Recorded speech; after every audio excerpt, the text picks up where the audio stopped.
जड़े successful investor हाँपाई आपको कौन से बड़ डिग्रीर आवश्यकता नहीं आप स्ट्रंग मेमोरी पावर रहा किसी आवश्यकता नहीं स्ट्रंग आईक्यूर आवश्यकता नहीं बेसिक आपको मार्केट्र इन्वेस्टमेंट बेसिक नॉलेज आपंकर रहा गोटे भल स्ट्राटेजी रहा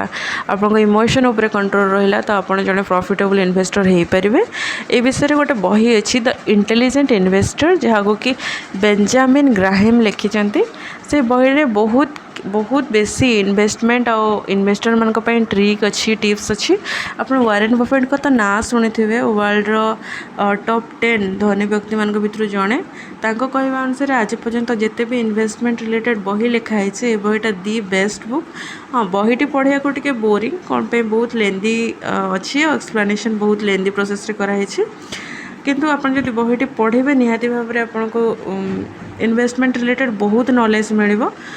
मुझे भिडियो रे चेष्टा करुच्ची तार गोटे समरी प्रिपेयर करने जोटे कि आप जन प्रॉफिटेबल इन्वेस्टर हो पारे।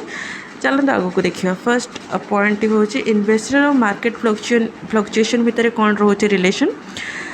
सेटापी से गोटे स्टोरी हिसाब से बुझाऊँ कि आपण आपणकर किसी सांग मैंने बसिक गोटे बिजनेस स्टार्ट कले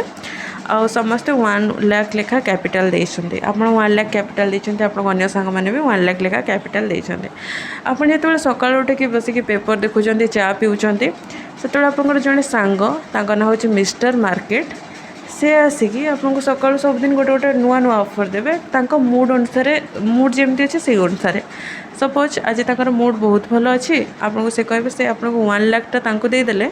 से आपको ता बदल 5 लाख देदेवे कौदिन कहे 10 लाख देदेवे आर जोटा भी ऑफर रोचे से कौदिन भी सेम रहे सब बड़े फ्लक्चुएट करे कौदिन मूड खराब थिले कहे कि 1 लाख बदल 50,000 देवी आपड़ मना करदे से खराब भावे किंतु सब बेले किसी ना किसी ऑफर से धरिकी आप सका आसवे। ये बहीटी लिखाई 1949 रे आउ सेते बेले मार्केटर प्राइस देखापी केवल गोटे ही माध्यम थिला सकाळर न्यूज़ पेपर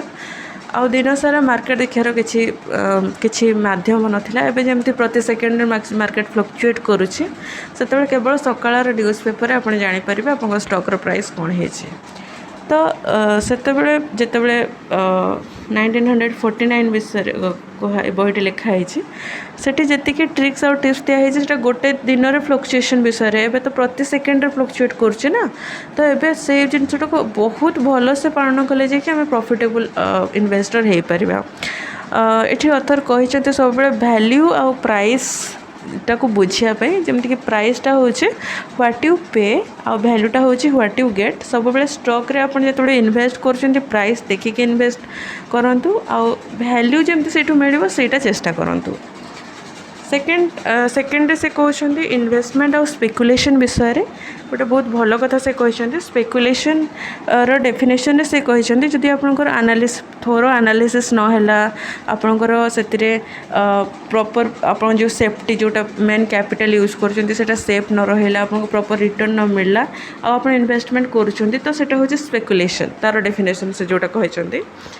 जदि आप इन्वेस्टमेंट करुँच प्रॉपर एनालिसिस करेंगे तो एनालिसिस अंडर आपंकर आसीज क्वालिटी ऑफ बिजनेस आसीगला quality of valuation quality of management ये सब विषय आप एनालिसिस कले तापर आप देखिए आपंकर प्रिंसिपल जोटा मेन कैपिटल जोटा सेटा सेफ रोचे कि नहीं आप आम ओडिशा रे जहाँ को भी पचारे कि मार्केट इन्वेस्ट करेंगे से मैंने मोस्ट ऑफ द पीपल से मैंने कहे कि नहीं आम इन्वेस्ट करें कौन पे से बहुत लॉस अच्छी अथर कहवा अनुसार जदि आपको लगुच से आप इन्वेस्ट कले आपको लॉस हबार चांस अच्छी बोली कि से जो स्टॉक टे आप सिलेक्ट कर आप कॉन्फिडेंस आसुनी कि ये मत प्रॉफिट दब बोली तो आप से पर्यंत आप इन्वेस्ट करतुनी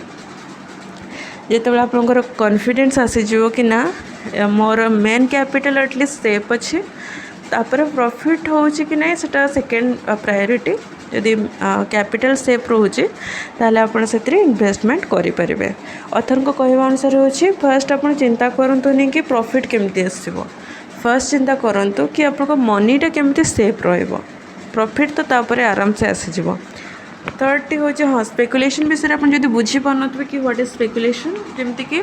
आप सपोज आज इन्वेस्ट करदे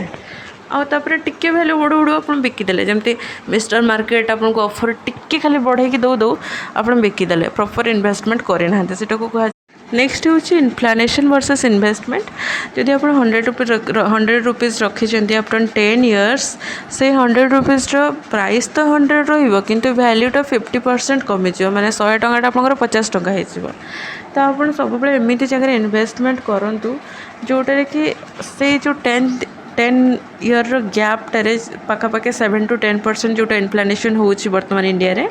सेटा मेंटेन रही आपको प्रॉफिट मिल जदि आप एफडी रे करेंगे तो आपको केवल से ही मिल 7 to 10% किंतु आपंकर प्रॉफिट हेनी वैल्यूटा माने वैल्यूटा सेम रु आपको किसी प्रॉफिट मिलनी इन्वेस्टिंग इन डिफेंसिव स्टॉक जोटा कि से गोटे फंडामेंटल एनालिसिस केमती करेंगे आपन को जगह इन्वेस्टमेंट करेंगे तापर गोटे डिटेल्स प्रोसीजर कहीदे फर्स्ट जो आप स्टॉक बाछे जो कंपनीटा बाछे से कंपनी लार्ज कंपनी होता दरकार स्मॉल कंपनी ना आपटा को जदि क्रॉस वेरिफिकेशन करने चाहिए आप कंपेयर करेंगे 10 years डाटा नहीं जातु गोटे